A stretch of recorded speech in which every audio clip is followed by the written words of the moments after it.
So hi everyone, once again welcome back to my channel. My name is doctor Shashi Kumar. ये video आपके लिए बहुत important होगा अगर आप प्लानिंग कर रहे थे कि आपको एमबीबीएस अब्रॉड में जाना है, आपको अब्रॉड से एमबीबीएस करना है, जैसे कि Russia, Nepal, Georgia, Uzbekistan, Kazakhstan, ये सारे कंट्री से अगर आपको एमबीबीएस करके इंडिया आना है तो आपने यूट्यूब पे काफी सारा वीडियोस वगैरह सर्च कर लिया होगा, देख लिया होगा कि भैया कौन सा कंट्री बेस्ट है, कहां पे कितना फी है, कौन सा कॉलेज बेस्ट है, एनएमसी का रूल क्या है, गाइडलाइन क्या है, एफएमजी पासिंग रेशियो क्या है, हॉस्टल क्या है, फी मेस क्या है, ये सारा चीजें आपने देख तो लिया होगा, क्लिनिकल एक्सपोजर वगैरह भी।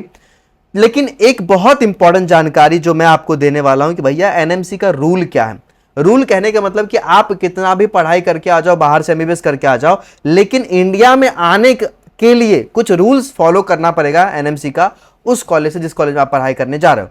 तो अगर वो रूल फॉलो हो रहा है तो आप आसानी से इंडिया में आकर प्रैक्टिस कर सकते हो। अब वो रूल क्या है तो आप ये एनएमसी का पीडीएफ खुद भी जाके पढ़ सकते हो। मैं एक्सप्लेन कर रहा हूं वो पार्ट जो एफएमजी वाला पार्ट है, ठीक है, जो एनएमसी ने खुद अभी जारी करा। वैसे मैं आपको बता दूं कि देखो, ये अब्रॉड जाने वाला चीज होता है ना, बहुत रिस्की होता है। मुझे पता है कि बहुत रिस्की होता है, काफी लाखों पैसा बहुत सारे बच्चों का वेस्ट हो जाता है इन सब चीजों के चक्कर में, क्योंकि उन्हें सही कॉलेज, सही कंसल्टेंसी के बारे में पता नहीं होता है। एजेंट वेजेंट के चक्कर में आ जाता है, जिसकी वजह से उसका पैसा बर्बाद हो जाता है, ठीक है, स्कैम हो जाता है, काफी सारा ऐसे प्रॉब्लम होता है। वैसे मैंने एक प्रॉपर आपको प्लेटफॉर्म बना दिया एमबीबीएस ऑन बोर्ड करके।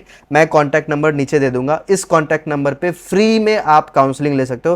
Please feel free to contact me. अगर आप किसी भी कंट्री के लिए इंक्वायरी लेना चाहते हो, रसिया, जॉर्जिया, नेपाल, उज्बेकिस्तान, तजाकिस्तान, किसी भी कंट्री के लिए किसी भी कॉलेज में मैं आपको पूरा फ्री दे रहा हूं कि किसी भी कॉलेज में आपको इंक्वायरी चाहिए तो हम लोग पूरा टीम आपको हेल्प करेंगे। बस कॉन्टैक्ट नंबर आपको दिख रहा होगा, इस पर हमें कॉन्टैक्ट कर सकते हो, ठीक है।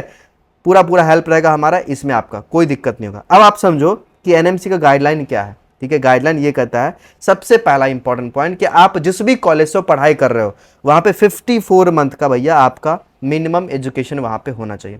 ऐसे देखो रूल क्या है कि 54 मंथ का पढ़ाई प्लस 12 मंथ का इंटर्नशिप आपका होना चाहिए।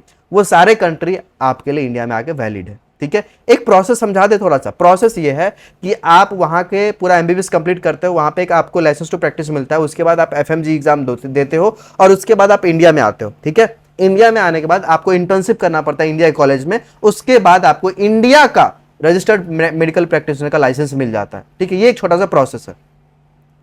तो आप ये जो 54 मंथ का एजुकेशन है ना, वो एक सिंगल यूनिवर्सिटी में आप करके आ रहे हो। 12 मंथ का जो इंटर्नशिप है ना, to be completed at the same foreign university, मतलब जिस यूनिवर्सिटी में आपने पढ़ाई करा उसी यूनिवर्सिटी में आपको इंटर्नशिप भी करके आना। बहुत सारे कंट्री में, बहुत सारे स्टेट में, मतलब उस कंट्री के स्टेट में ऐसा भी होता है कि जिस यूनिवर्सिटी में आपको पढ़ाया जाएगा ना, उस यूनिवर्सिटी में इंटर्नशिप का फैसिलिटी नहीं होता है, तो वो आपको कहीं और भेज देंगे इंटर्नशिप करने के लिए, जो कि इंडिया में वैलिड नहीं होगा। आप सेम कंट्री से इंटर्नशिप करके आ रहे हो तभी वैलिड है। एक और चीज, ये सारे रूल को फॉलो करने वाले कंट्री बहुत सारे हैं।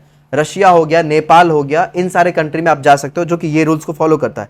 Clinical training must be not done in the parts of across different countries, है ना। जो क्लिनिकल आपका ट्रेनिंग बोलते हैं, है ना, जनरली हमारे इंडिया में सेकेंड ईयर से क्लिनिकल एक्सपोजर स्टार्ट हो जाता है, वहां भी थर्ड ईयर से स्टार्ट हो जाता है। तो ये जो क्लिनिकल ट्रेनिंग है ना, वो पार्ट्स में नहीं होना चाहिए। मतलब ये ऐसा नहीं कि कुछ पार्ट आपका इस कंट्री में हो रहा, मतलब डिफरेंट कंट्री में नहीं जाना चाहिए, है ना। तो ये रूल को अभी आपको फॉलो करना है। इंग्लिश मीडियम में होना ही चाहिए, ये तो अब मस्ट है कि जहां पे आपको पढ़ाया जा रहा है वहां पे मीडियम ऑफ इंस्ट्रक्शन इंग्लिश होना चाहिए। जैसे रशिया में कुछ कॉलेजेस ऐसा हो सकता है, मान लो कि रशियन लैंग्वेज में पढ़ा रहा है, तो वो इंडिया में आकर वैलिड नहीं होगा।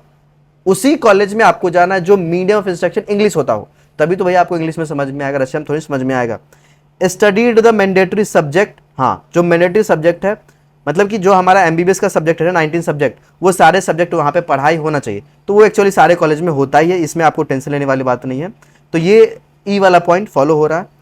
और यहाँ पे लास्ट पॉइंट लिखा हुआ है तुम्हारा, वही लाइसेंस टू प्रैक्टिस के लिए, कि आप जिस कंट्री से एमबीबीएस कर रहे हो वहां से आपको लाइसेंस टू प्रैक्टिस मिल रहा होगा, तभी जाके आप इंडिया में वैलिड हो पाओगे। तो ये सारे पॉइंट्स है, इसको आपको ध्यान में रखते हुए कॉलेज को चूज करना है। ये सारे पॉइंट को फॉलो करने वाले कंट्री रशिया, नेपाल जनरली है ही। नेपाल तो पूरा का पूरा इंडिया के जैसा ही है। अगर आपको नेपाल जाना है, अगर आपको रशिया जाना है, कहीं भी किसी कॉलेज का इंक्वायरी चाहिए तो मुझे आप दिए गए नंबर पर कॉन्टैक्ट कर सकते हो, इंक्वायरी कर सकते हो। फ्री ऑफ कॉस्ट हम लोग आपका प्रॉपर काउंसलिंग करेंगे, कोई दिक्कत आपको नहीं होगा। बस डरने वाली बात नहीं है। पढ़ाई करना आपको यहाँ भी है, पढ़ाई वहाँ भी करना है। अगर आप सही से पढ़ाई करते हो, 6 साल लगातार पढ़ाई करते हो, तो आप ऑब्वियसली एफएमजी एग्जाम पहला अटेम्प्ट में क्रैक कर लोगे, ठीक है। एफएमजी एग्जाम एक बार निकल गया तो आप आसानी से इंडिया में आ सकते हो। तो ये एक समझदारी वाली बात है, पहले आप समझो, अच्छे तरीके से तहकीकात करो, उसी के बाद कॉलेज चूज करना। बाकी हम लोग तो हैं ही आपको हेल्प करने के लिए, ठीक है।